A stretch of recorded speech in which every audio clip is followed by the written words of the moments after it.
Super താരം വിജയ് ഇന്നലെ തിരുവനന്തപുരത്തെത്തിയത് വലിയ വാർത്തയായിരുന്നു. താരത്തിന്റെ പുതിയ ചിത്രം ഗോട്ട്, അതായത് ദ ഗ്രേറ്റസ്റ്റ് ഓഫ് ഓൾ ടൈമിന്റെ ചില ഭാഗങ്ങൾ തിരുവനന്തപുരത്താണ് ചിത്രീകരിക്കുന്നത്. ചെന്നൈയിൽ നിന്ന് വിമാനമാർഗമെത്തിയ വിജയെ കാത്ത് ആഭ്യന്തര ടെർമിനലിൽ ആരാധകരുടെ വൻ സ്വീകരണമാണ് ലഭിച്ചത്. വൻ പോലീസ് സന്നാഹം വിമാനത്താവളത്തിലുണ്ടായിരുന്നെങ്കിലും ഏറെ പണിപ്പെട്ടാണ് വിജയുടെ കാർ മുന്നോട്ടെടുക്കാനായത്. വിജയ് അതിനിടയിൽ കാറിന്റെ റൂഫ് വഴി ആരാധകരെ അഭിസംബോധന ചെയ്യുന്നുണ്ടായിരുന്നു. വിജയ് വിമാനത്താവളത്തിൽ നിന്നും ഹോട്ടലിലേക്ക് പോകുന്ന വഴിയിലെ വീഡിയോകളാണ് ഇപ്പോൾ വൈറലാകുന്നത്.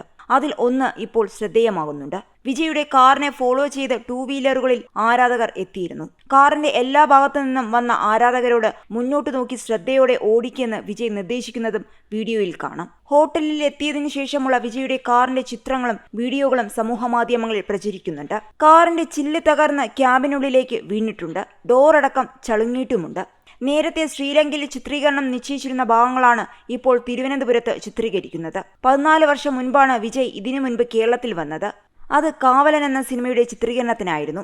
മീനാക്ഷി ചൗധരി നായികയാവുന്ന ഗോട്ടിൽ പ്രഭുദേവ, പ്രശാന്ത്, ലൈല, സ്നേഹ, ജയറാം, അജ്മൽ, യോഗി ബാബു, VTV ഗണേഷ്, വൈഭവ്, പ്രേംജി അമരൻ എന്നിവരൊക്കെ അഭിനയിക്കുന്നുണ്ട്. ജയറാമും ചിത്രത്തിലൊരു പ്രധാന കഥാപാത്രത്തെ അവതരിപ്പിക്കുന്നുണ്ട്.